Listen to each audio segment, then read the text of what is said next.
Sejak diresmikannya Mall Pelayanan Publik MPP 17 September lalu, sejumlah pelayanan masyarakat terus ditingkatkan Dinas Penanaman Modal dan Pelayanan Terpadu Satu Pintu DPMPTDP Kabupaten Badung dengan berbagai terobosan.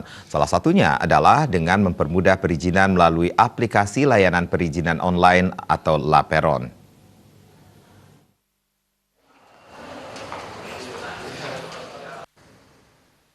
Kepala Dinas Penanaman Modal dan Pelayanan Terpadu Satu Pintu, DPMPTSP Kabupaten Badung, Made Agus Aryawan mengatakan, sesuai dengan arahan Bupati Giri Prasta, instansinya sangat serius dan berkomitmen melakukan penataan pelayanan publik yang lebih baik dengan memanfaatkan teknologi informasi dan telekomunikasi.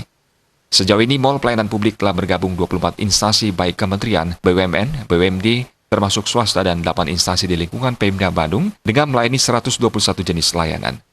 Dengan demikian, masyarakat akan dipermudah dengan urusan perizinan. Inovasi terus dikembangkan, salah satunya dengan membentuk pelayanan perizinan secara online yang disebut Laperon. Dengan Laperon akan memudahkan masyarakat memastikan waktu dan proses penyelesaian setiap proses perizinan. Masyarakat bisa mendaftar secara mandiri atau datang langsung dengan dibantu petugas yang disediakan di MPP. Melalui Laperon ini akan dapat mengurangi tatap muka langsung antara petugas dengan masyarakat sehingga dapat menghindari hal-hal yang tidak diinginkan. Nah, kebijakan pembentukan Mall Pelayanan Publik ini pun kami kembangkan terus dengan membuat berbagai inovasi. Salah satunya adalah pengembangan perizinan secara online yang kami sebut dengan Laperon atau layanan perizinan online.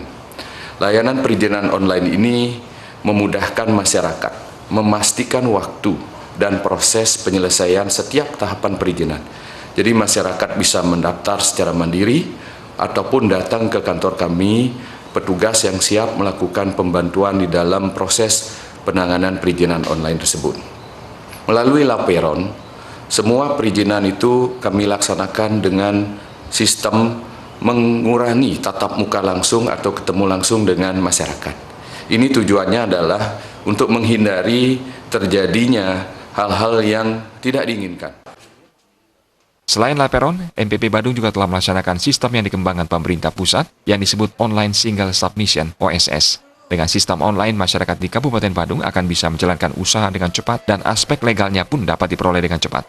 Pihaknya mengimbau kepada masyarakat agar dalam pengurusan izin, datang langsung ke MPP atau memanfaatkan pelayanan online yang sudah dikembangkan Dinas Penanaman Modal dan PTSP Kabupaten Badung. Ditargetkan di tahun 2019, semua perizinan di MPP Kabupaten Badung akan dilaksanakan secara online. Angga Ratana, Bali TV.